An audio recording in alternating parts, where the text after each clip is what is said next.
The polished marble floors of the family courthouse felt colder than the January air outside, seeping through the worn soles of Ariana Sterling's only decent pair of shoes. Across the room, her husband, Richard, sat with his lawyer, looking every bit the titan of finance he was. Impeccable suit, confident smile, and the faint, expensive scent of cologne that now made her stomach turn.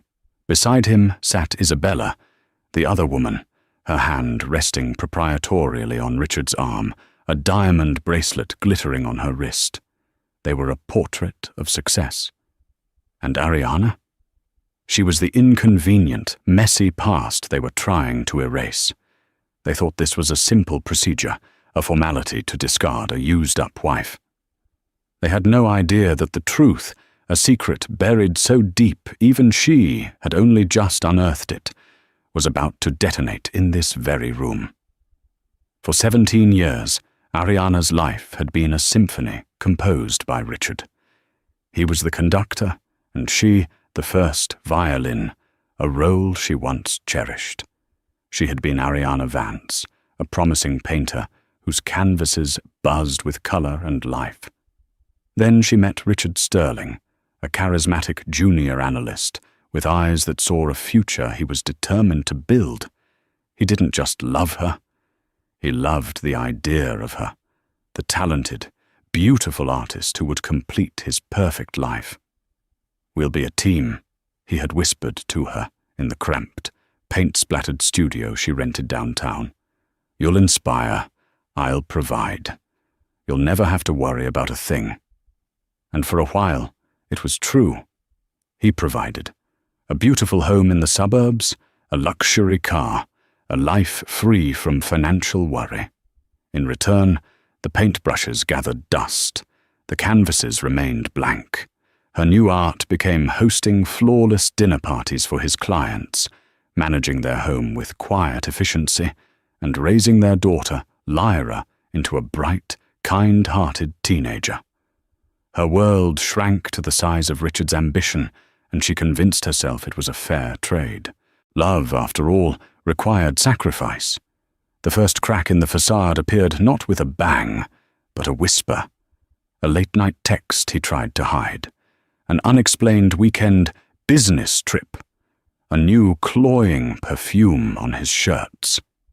Then came Isabella Croft, a junior VP at his firm, 20 years his junior, with a razor-sharp mind and an ambition that mirrored Richard's own. The day he told her was brutally clinical. They were in the kitchen, a cavernous space of granite and stainless steel, where Ariana had prepared thousands of meals. "It's not working anymore, Ariana," he said, not meeting her eyes, his focus on stirring his coffee. "Isabella and I, we have a connection, a meeting of minds. We're having a child." The word struck her with the force of a physical blow. A child, the one thing they had tried for and failed to have after Lyra. The doctors had told her it was unlikely she could conceive again. Richard had feigned disappointment, but seemed quietly relieved, his focus already shifting towards global markets and stock portfolios. "So you throw us away?" she had asked, her voice a raw, broken thing. "Me and Lyra. 17 years for a meeting of minds?" "Don't be dramatic," he'd scoffed, finally looking at her. His eyes, once full of admiration, were now cold with disdain. He saw her not as his wife, but as an obstacle. "I'll be generous. You can have the condo downtown. I'll provide a stipend. But Lyra stays with me. Isabella will be a wonderful stepmother, and the baby needs a stable two-parent home. You're fragile, Ariana. Unstable. The court will see that." That was his strategy, to paint her as a neurotic, emotionally frail woman incapable of caring for her own child. His legal team sent a flood of paperwork, a deluge of accusations designed to drown her. They claimed her abandoned art career was proof of her flightiness. They twisted her grief into hysteria. They used her lack of a recent career to label her as dependent and without prospects. Ariana felt herself disappearing. The woman she once was, the vibrant artist, was a ghost. The wife and mother she had become was being systematically dismantled by legal jargon. She sold her jewelry to afford a lawyer, a man who looked at her with pity and advised her to settle. "He has the best firm in the city, Mrs. Sterling," the lawyer, Mr. Gable, had said, sighing. "They will bury you. Take the settlement. You won't get custody of your daughter. But you'll have visitation." Visitation. The word was a knife. To be a visitor in her own daughter's life. That night, packing some of Lyra's old baby clothes into a box, a wave of pure, unadulterated rage washed over her. It was a feeling so foreign and so powerful it burned away the fog of despair. This wasn't just about a house or money.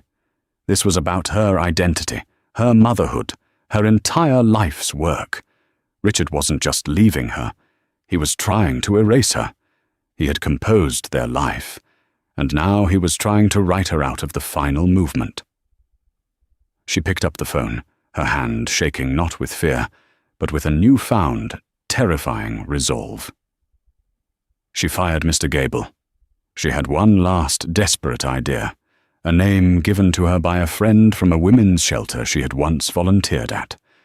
A lawyer who supposedly took on impossible cases. A woman named Sarah Jenkins. As she drove to a small, unassuming office in a less glamorous part of town, Ariana clutched the steering wheel. Richard and Isabella saw a poor, broken wife stumbling into court. They were about to learn that nothing is more dangerous than a woman who has already lost everything. Sarah Jenkins's office was the antithesis of the one Richard's lawyers occupied. There were no panoramic city views, no mahogany desks, no army of paralegals in crisp suits. Instead, the small second-floor walk-up smelled of old books, brewing coffee, and relentless determination. The walls were lined not with awards, but with photos of smiling clients, ordinary people who had been chewed up by the system and whom Sarah had helped piece back together. Sarah herself was a woman in her late 40s, with sharp, intelligent eyes that missed nothing. She listened to Ariana's story without interruption, her gaze steady and unnervingly perceptive. Ariana found herself telling Sarah everything, not just the legal facts, but the emotional truth of her marriage, the slow erosion of her identity, the casual cruelties Richard inflicted, the chilling moment she realized she was no longer a partner, but an accessory he was ready to discard. When she finished, her voice hoarse, she braced herself for the same pitying look Mr. Gable had given her. Instead, Sarah leaned forward, a glint in her eye that was not pity, but fire. "Richard Sterling," Sarah said, her voice calm but laced with steel. "Sterling Financial Group. I know him by reputation. He projects an image of invincibility. Men like that believe their own press. They think the rules don't apply to them. That makes them arrogant. And arrogance," she finished with a thin smile, "makes them sloppy." For the first time in months, Ariana felt a flicker of hope. It was a fragile, unfamiliar feeling. "His lawyers say I'm unstable," Ariana whispered. "They have affidavits from concerned friends, his business partners' wives, saying I seemed withdrawn and depressed." "Of course they do," Sarah countered, standing up and pacing the small office. "It's a classic narcissist's playbook.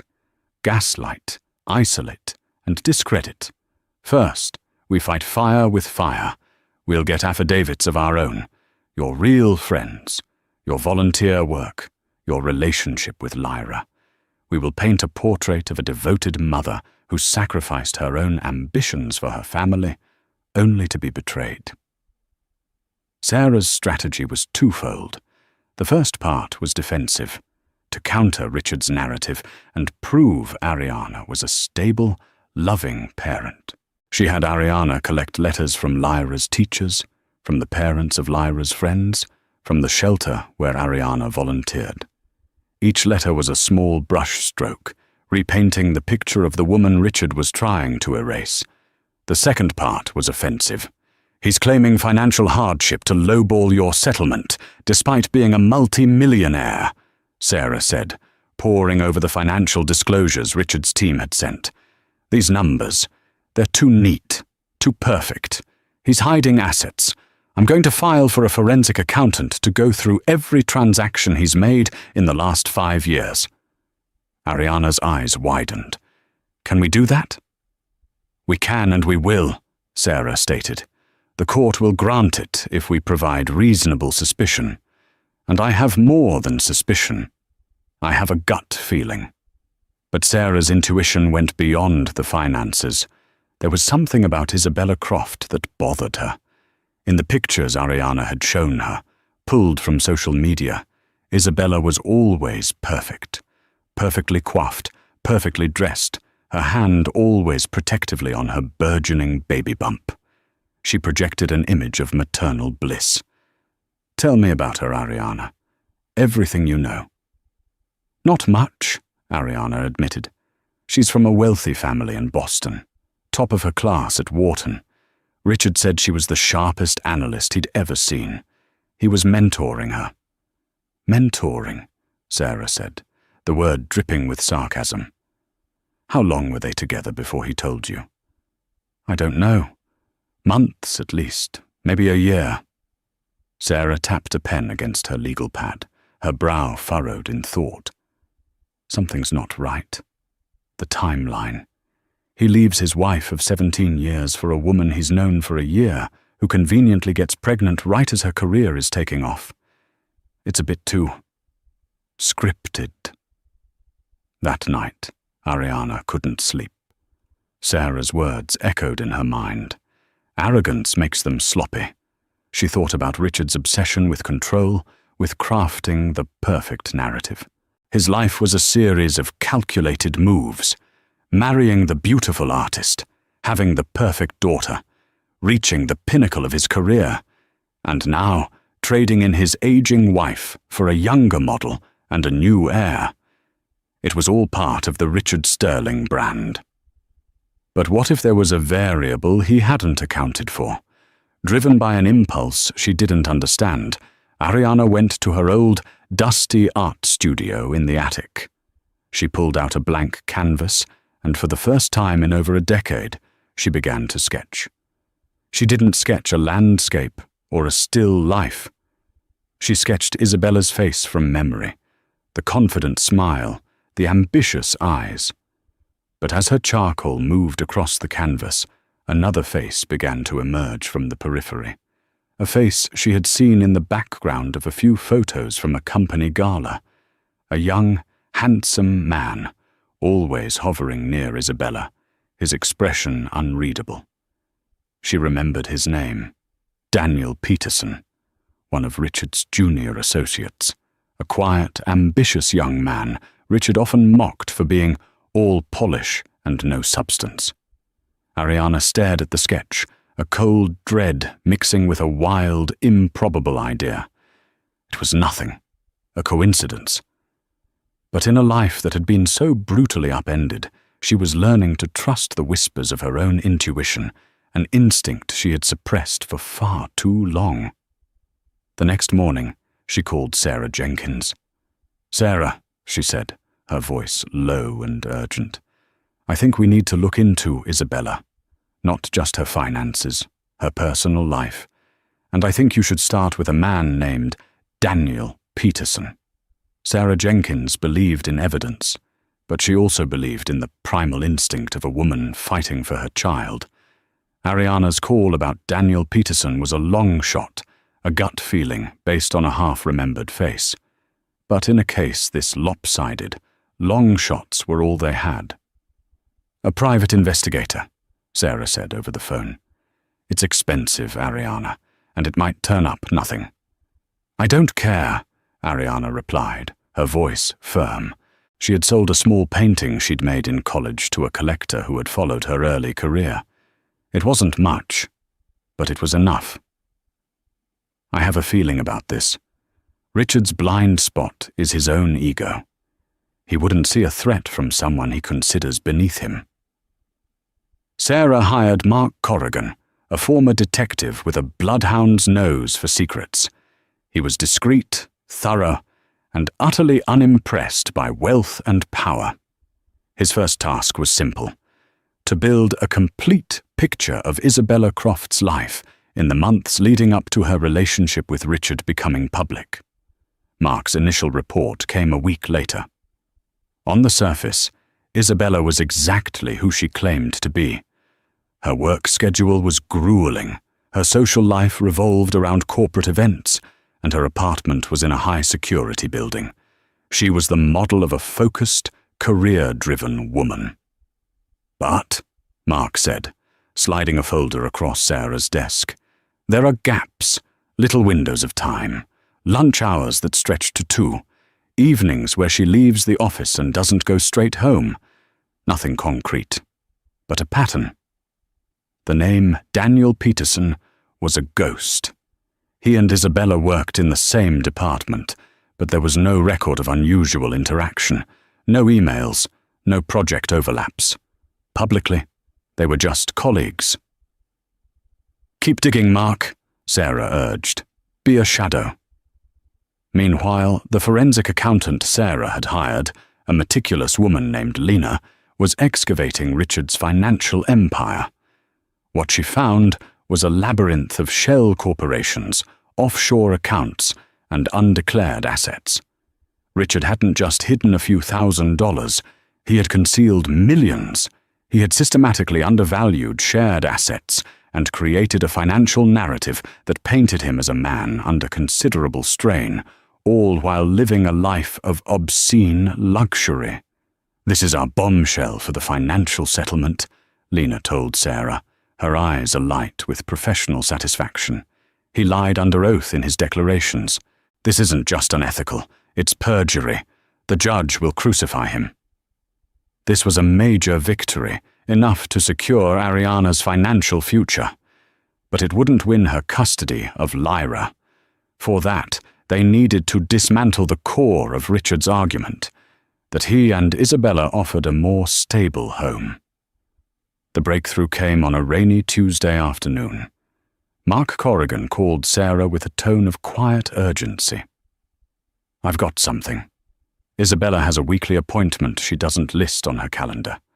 A wellness consultation across town. I followed her. It's a high-end prenatal clinic, but she didn't go in the front door.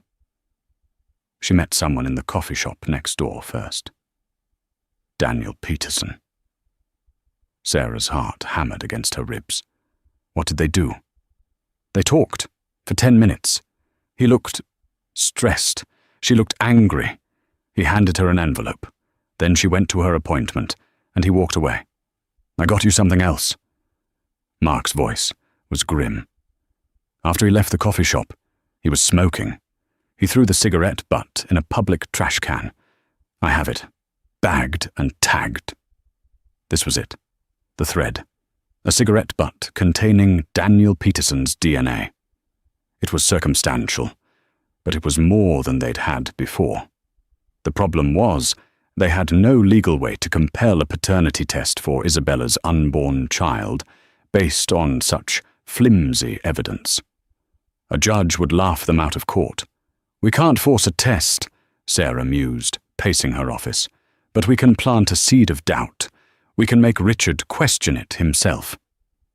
The plan was audacious and risky. It relied entirely on Richard's psychology, his arrogance, his possessiveness, and his deep-seated insecurity. That evening, an anonymous package was delivered by courier to Richard Sterling's office. It was a simple manila envelope with no return address. Inside was a single high-resolution photograph. It was a picture Mark had taken from across the street, showing Isabella and Daniel Peterson sitting together in the coffee shop. Their faces were clear. They were leaning in close, their conversation intense and private. There was nothing explicitly incriminating in the photo, but the intimacy was undeniable. There was no note, no explanation, just the image. Ariana's phone rang late that night. It was Lyra. Her voice was strained. "Mum, Dad is going crazy. He and Isabella are having a huge fight. I've never heard him yell like this. He's screaming about some picture, about who she's been meeting." Ariana's hand tightened on the phone. The trap had been laid. The question was, would Richard's ego allow him to see the truth, or would it force him to double down on the lie? A few days later, Richard's lawyer sent a blistering letter to Sarah Jenkins, accusing her and her client of harassment and intimidation tactics. The letter was full of bluster and threats, but Sarah read between the lines. It was the letter of a man whose client was rattled. Richard was scared. The picture had done its job. It had introduced a crack in his perfect, curated world. "He's spooked," Sarah told Ariana. "Now we wait. He's going to do something rash." They didn't have to wait long. The next filing from Richard's legal team was a request for an emergency hearing. The reason cited was Ariana's increasingly erratic and threatening behavior. He was escalating, trying to regain control. He was walking right into their hands. "The hearing is in 2 weeks, Sarah said, a grim smile on her face. "And I have the lab results from that cigarette butt. Daniel Peterson's DNA is on file. Now all we need is a way to get Isabella's baby's DNA before a judge. And I think I know how." The air in family courtroom 3B was thick with tension and the low hum of fluorescent lights. Ariana sat beside Sarah Jenkins, her hands clasped so tightly her knuckles were white. She wore a simple navy blue dress she'd bought from a consignment shop, a stark contrast to Isabella's designer maternity dress, which was a soft, virginal white. Richard and his lead counsel, a famously aggressive litigator named Julian Davies, were the picture of confidence. They smiled, they conferred in whispers, they radiated an aura of inevitable victory. They had no idea they were walking into an ambush. The hearing began as expected. Julian Davies was a master of character assassination. He called Ariana to the stand and, with surgical precision, began to dismantle her. "Mrs. Sterling," he began, his voice dripping with false sympathy, "is it true that for the past 15 years you have not held any formal employment?" "I was raising my daughter and managing our home," Ariana said, her voice steady despite the pounding in her chest. "A noble endeavor, of course," Davies purred, "but one that has left you with no marketable skills, correct? No independent means of support?" "My skills are not for the market," Ariana replied. "They were for my family." He moved on, twisting her passion for art into a failed dream, her devotion to her family into a lack of ambition. He brought up her emotional state after Richard left, using words like hysterical and unstable. Through it all, Ariana met his gaze, remembering Sarah's coaching. "Do not let him see you break. You are a mother fighting for her child. There is nothing more stable than that." When it was Sarah's turn to cross-examine, the energy in the room shifted. She didn't start with Ariana's character. She started with the finances. "Mr. Sterling," she said, her voice crisp and clear as she called a stunned Richard to the stand. He had expected to remain a silent, powerful observer. "I'm holding your sworn financial declaration. In it, you list your total assets at approximately $12 million. Is that correct?" "That's correct," Richard said, adjusting his tie. Sarah then produced a thick binder prepared by the forensic accountant, Lena. "Then can you please explain to the court the purpose of the Sterling Holdings entity registered in the Cayman Islands, an entity with a current balance of $8.7 million, which you seem to have forgotten to declare?" Richard's face went pale. Davies shot to his feet. "Objection? Relevance?" "Your Honor," Sarah said, turning to the judge, a formidable woman named Eleanor Vance. "Mr. Sterling's credibility is absolutely relevant. He is attempting to paint my client as a gold digger while actively committing perjury to hide millions of dollars. It speaks to a pattern of deceit." Judge Vance's eyes narrowed at Richard. "Objection overruled. Mr. Sterling, you will answer the question." For the next hour, Sarah eviscerated Richard on the stand. She exposed shell corporations, hidden accounts, and lavish expenditures he had claimed as business expenses, including the down payment on the luxury apartment he shared with Isabella. Richard, the master of control, was reduced to a stammering, evasive mess. The mask of the confident Titan was slipping, revealing something ugly and panicked underneath. With Richard's credibility in tatters, Sarah turned her attention to the final act. The plaintiff's case rests on the argument that Mr. Sterling and his new partner, Ms. Croft, can provide a more stable and suitable home for the child, Lyra Sterling, Sarah announced, her voice resonating through the silent courtroom. A stability founded on their loving relationship and the impending birth of their child. The defense would like to call Ms. Isabella Croft to the stand. Isabella looked surprised, but she glided to the witness box, the picture of serene motherhood.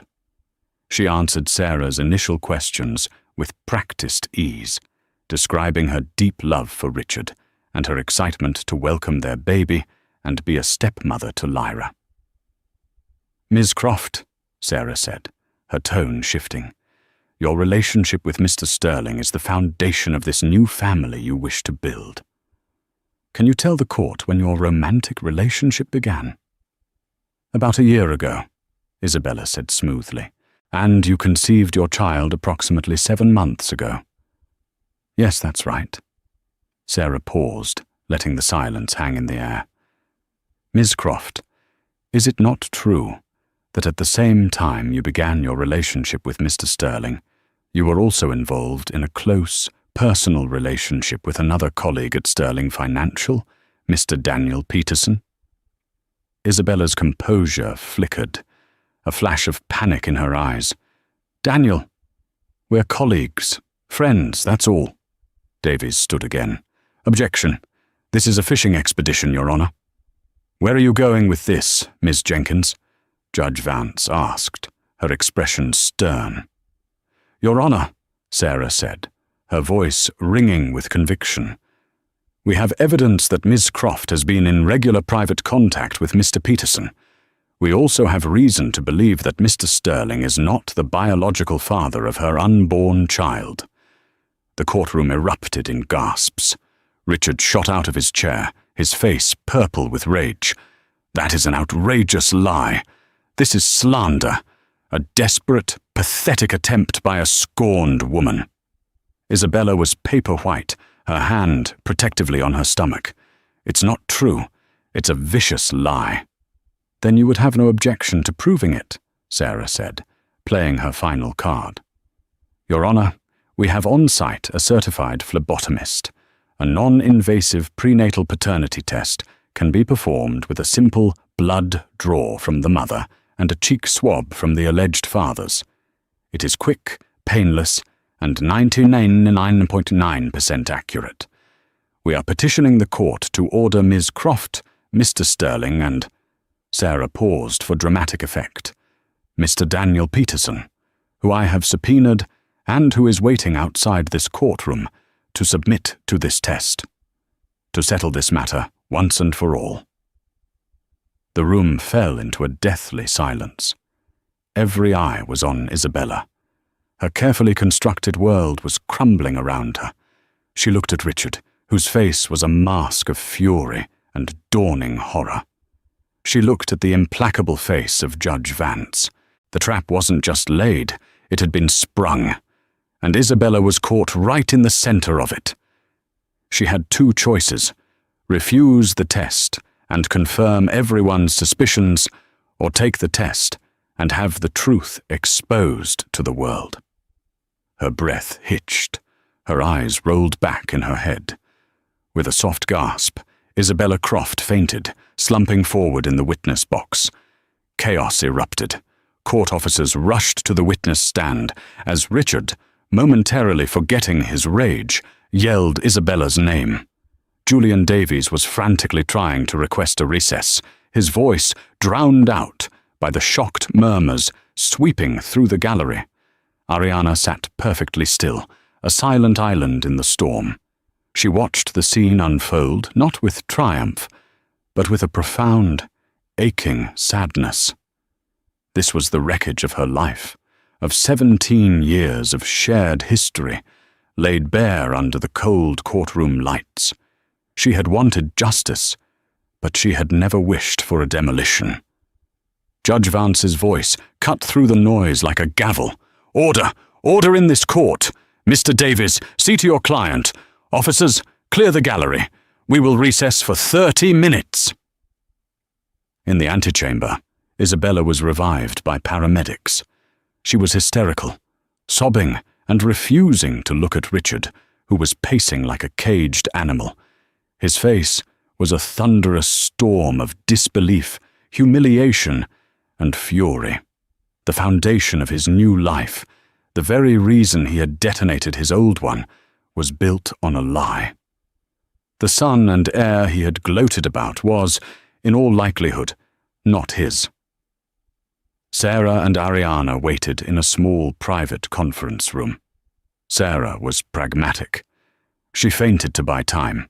Davies will be advising her, but her options are limited. Refusing the test is an admission of guilt. Taking it is a confirmation. Ariana simply nodded, staring out the window. He'll never forgive her. He'll never forgive himself, Sarah corrected gently, for being made a fool of. Men like Richard don't care about the betrayal.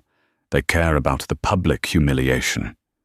He was so sure of his power, so certain that he was the prize, that he never considered she might have a life or secrets of her own.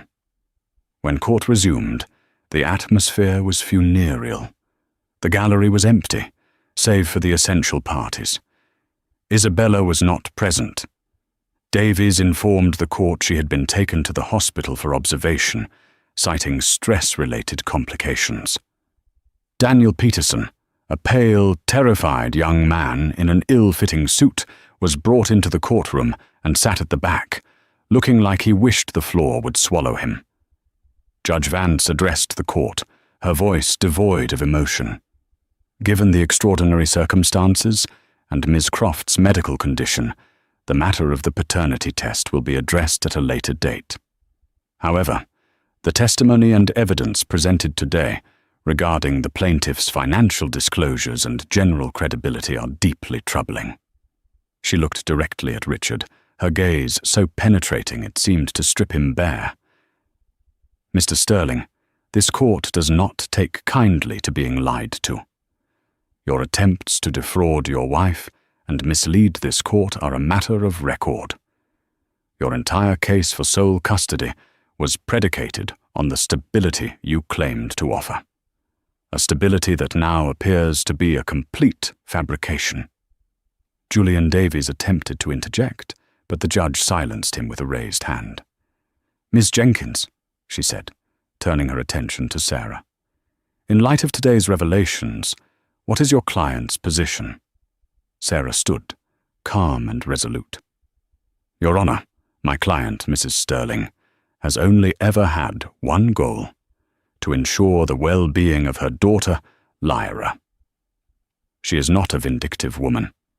However, Mr. Sterling's actions have proven him to be deceitful, emotionally volatile, and unfit to be the primary custodial parent. We are asking for sole physical and legal custody for Mrs. Sterling, immediate repossession of the family home, and a fair and equitable division of assets, the actual assets, not the fraudulent version Mr. Sterling declared." The finality in Sarah's tone was absolute. There was no more room for negotiation. Richard, for the first time, looked truly defeated. The fight had gone out of him. He wasn't a titan anymore, He was just a man, exposed and humiliated, his perfect life a smouldering ruin. The empire he had built, both financially and personally, was based on lies, the ones he told others, and the ones he told himself. Judge Vance looked from Richard's broken form to Ariana's quiet dignity. "The court will take this under advisement," she said. "But I suggest, Mr. Davies, that you and your client prepare to be extremely cooperative. The tide has turned, gentlemen." Walking out of the courthouse, the January air no longer felt cold to Ariana. She felt light. The weight she had been carrying for so long, the weight of inadequacy, of being discarded, had been lifted. She hadn't won by being louder or richer or more ruthless. She had won by holding on to the one thing Richard had tried to take from her, the truth. As they reached the car, her phone buzzed. It was a text from Lyra. "I heard what happened. Are you okay, Mom? I love you." Tears streamed down Ariana's face, but for the first time in a year, they weren't tears of sorrow. They were tears of relief. The real victory wasn't in the courtroom. It was right here, in this message, her daughter, her truth, her future. It was all still hers. The final hearing was scheduled a month later. It was a subdued affair. The courtroom drama was over, leaving only the grim business of legal resolution. Richard and Isabella had broken up, a messy, public implosion that was now fodder for the city's gossip columns. The results of the paternity test, compelled by court order after Isabella was released from the hospital, were submitted to the judge under seal. They were a mere formality now. Everyone knew the truth. Daniel Peterson had been fired from Sterling Financial Group and had disappeared from public life, a casualty of a war he hadn't intended to start. Isabella, facing ostracization and her own family's disappointment, had moved back to Boston to await the birth of her child. Richard Sterling sat alone with his lawyer. He looked 10 years older. The scandal had rocked his company. Investors were nervous, and the board was demanding answers. The armor of his success had been pierced, and he seemed to be bleeding confidence from the wound. Ariana entered the courtroom, feeling a calm she hadn't known in years.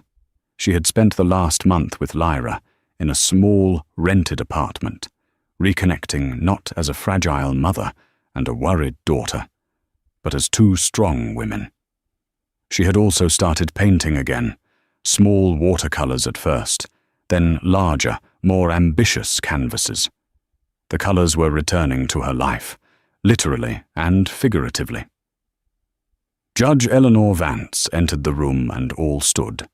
She wasted no time on pleasantries. Her gaze swept over the parties before her, finally resting on Richard. "This has been a deeply unfortunate case," she began, her voice a low, commanding rumble.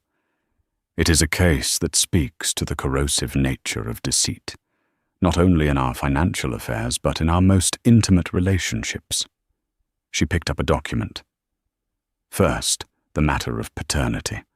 The court has received the certified results of the non-invasive prenatal paternity test.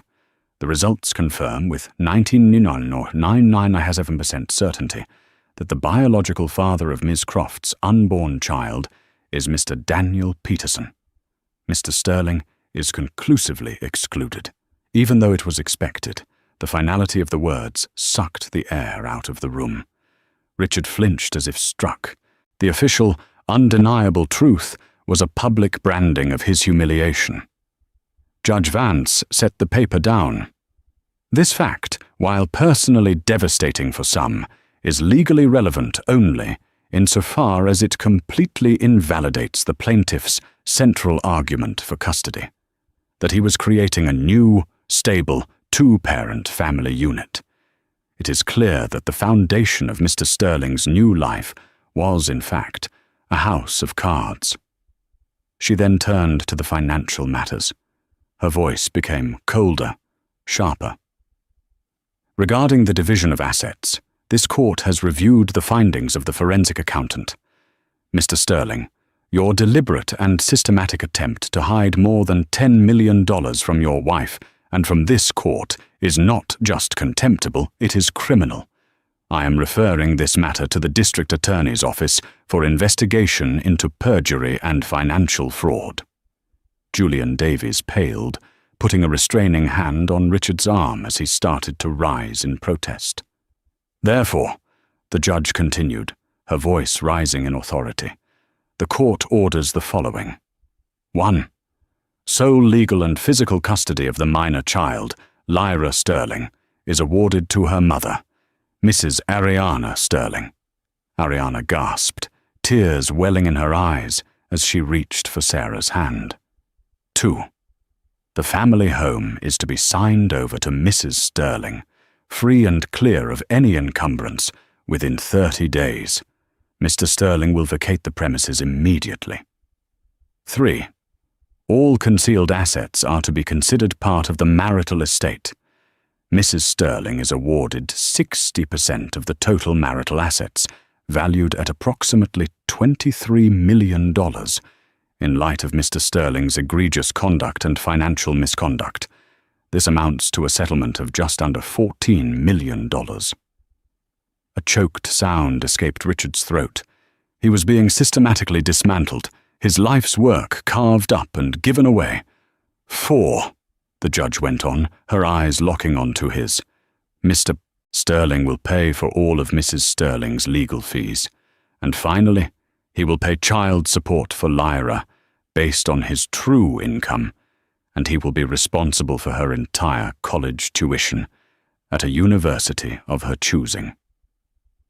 She put down her papers and removed her glasses, her expression softening almost imperceptibly as she looked at Ariana. "Mrs. Sterling," she said, her voice now quiet and direct, "you have conducted yourself with immense dignity in the face of profound betrayal. You sacrificed your own path for your family, a choice that should be honored, not used as a weapon against you. Your strength is not in question. This court wishes you and your daughter nothing but the best. You are free to go."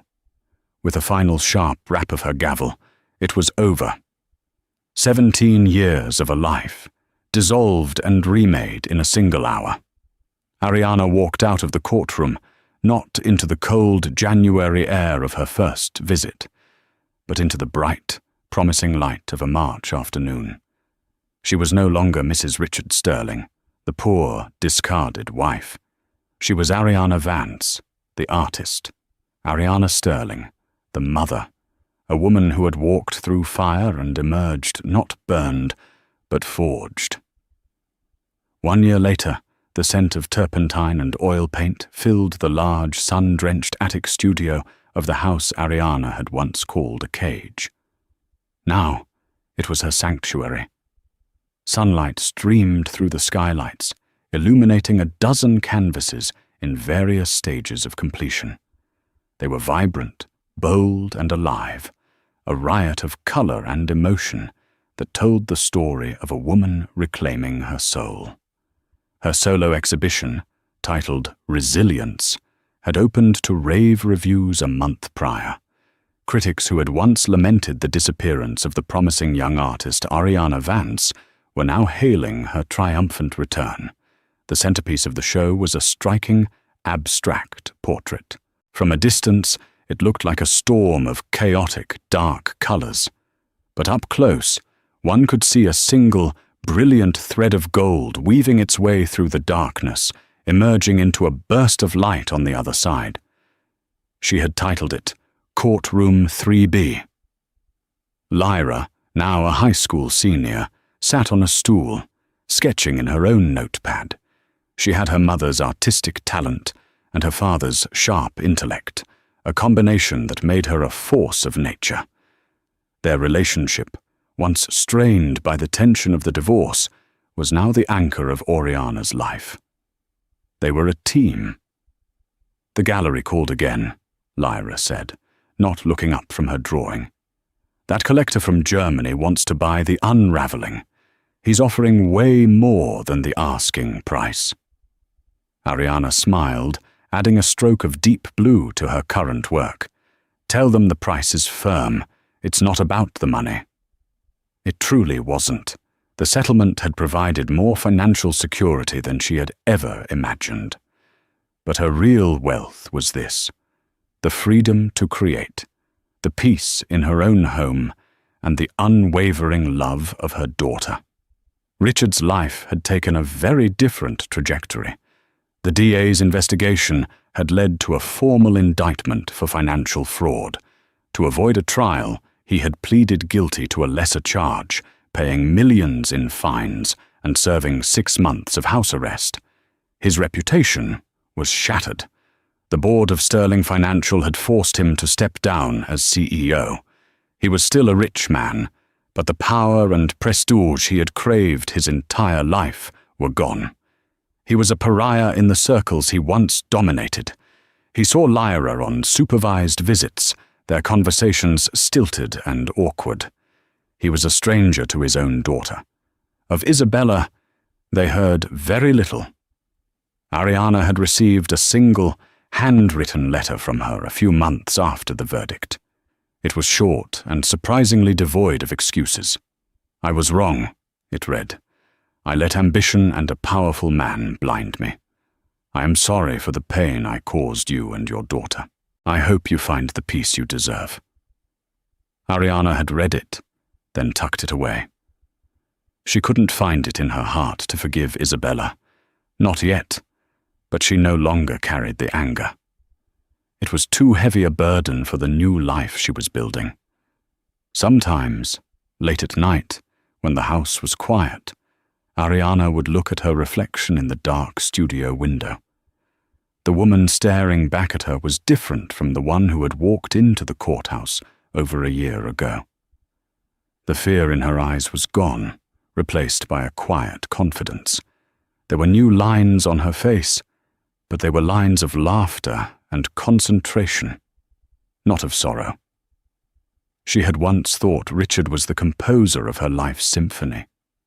She realized now that he had only ever written one part, a somber, restrictive melody. The rest of the score, the entire unwritten canvas of her future, was hers and hers alone to create, and it was going to be a masterpiece. 2 years after the judge's decree, the name Richard Sterling was little more than a ghost in the city's financial district, a cautionary tale whispered among junior analysts. His comeback attempts had failed, his swagger replaced by a quiet desperation that clung to him like cheap cologne. The world he had built, a world that ran on perception and power, had no place for a publicly disgraced king. Ariana, conversely, had never been more present. Her life was no longer an echo of someone else's ambition, but a vibrant sound of her own making.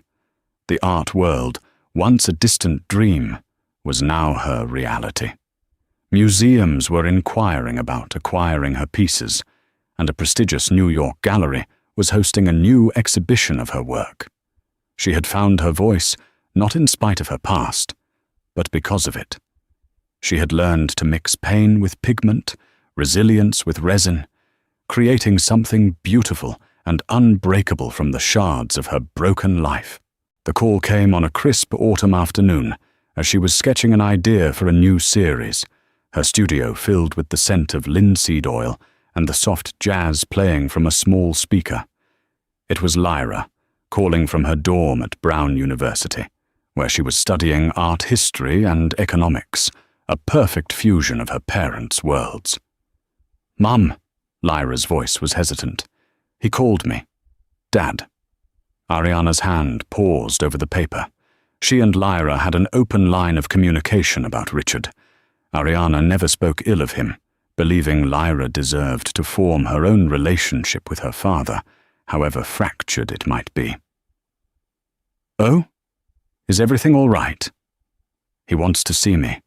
He's in Providence. He said it was important. He sounded different, old." Ariana took a slow breath, looking at the bright, hopeful colors on her palette. "You don't have to do anything you don't want to. You know that." "I know, but I think I should," Lyra said, a new maturity in her voice. "I need to. For me." They met in a sterile coffee shop near campus, a neutral ground of Lyra's choosing. Richard was shockingly diminished. The bespoke suits were gone, replaced by a simple, slightly rumpled sports coat. His face was puffy, his eyes holding a permanent weariness. He clutched his coffee cup like a lifeline. He was awkward, fumbling for words, a stark contrast to the man who once commanded boardrooms with effortless charisma. He asked about her studies, her friends, all the mundane details he'd never had time for before. He was trying, in his own clumsy way, to build a bridge across the chasm he had created. "Your mother," he finally said, staring into his cup. "I see she's doing very well. The magazines, they call her a revelation." "She is," Lyra said simply, offering no more. "I was a fool, Lyra," he whispered, the words seeming to cost him a great deal. "I had everything, a brilliant wife, a wonderful daughter, a perfect life, and I burned it all to the ground for an illusion, for my own stupid pride." He finally looked at her, his eyes pleading. "I just want you to know that. I know I can't fix it, but I needed to say it." Lyra looked at the man before her. She felt a pang of pity, but it was distant, academic. She saw him not as the titan who had terrorized her mother, nor as the father she had once worshipped, but as a deeply flawed man paying the price for his choices. "I'm glad you said it, Dad," she said, her voice gentle but firm. "But an apology doesn't erase the scars. Mum had to rebuild her entire world. I had to watch her do it. You should be proud of her. You have no idea how strong she is." She stood up, leaving her own coffee untouched.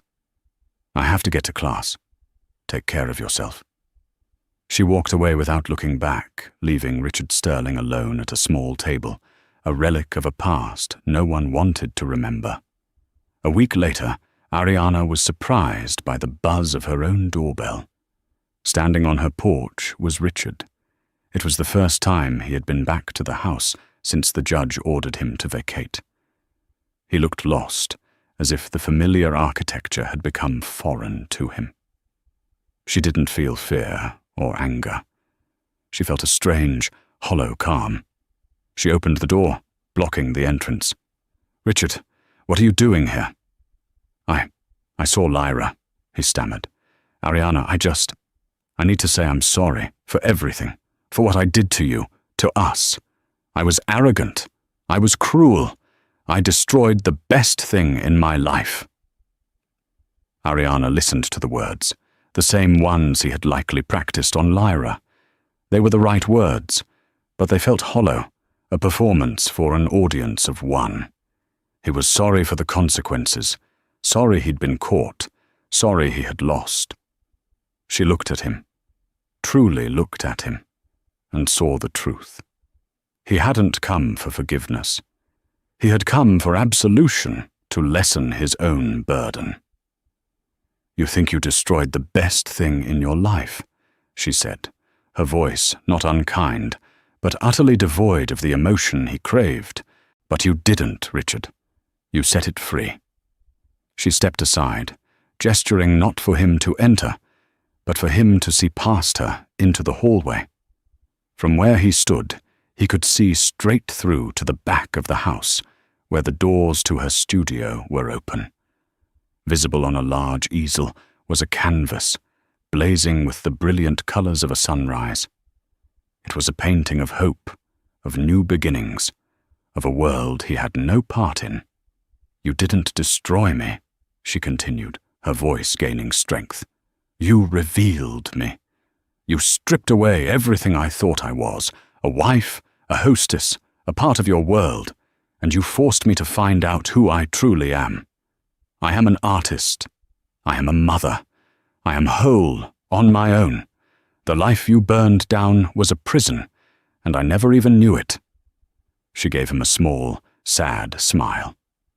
So, thank you. Thank you for setting me free." With that, she gently closed the door, shutting him out for the last time. She walked back through her sunlit home, the echo of their shared past finally silenced. She entered her studio, picked up her brush, and with a steady hand, she began to paint the sky. The story of Ariana Sterling is a powerful reminder that the truth, no matter how deeply buried, has a way of finding the light. It's a testament to the quiet strength of a mother's love and the resilience of the human spirit when pushed to its absolute limit. Ariana's journey from a forgotten wife to a celebrated artist shows that our identities are not defined by who we are to others, but by the courage we find within ourselves to reclaim our own narrative. True justice isn't always about punishment. Sometimes it's about rebuilding a more beautiful life on the ashes of the old one.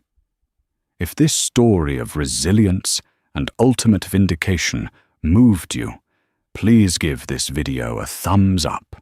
Share it with someone who might need a reminder of their own inner strength.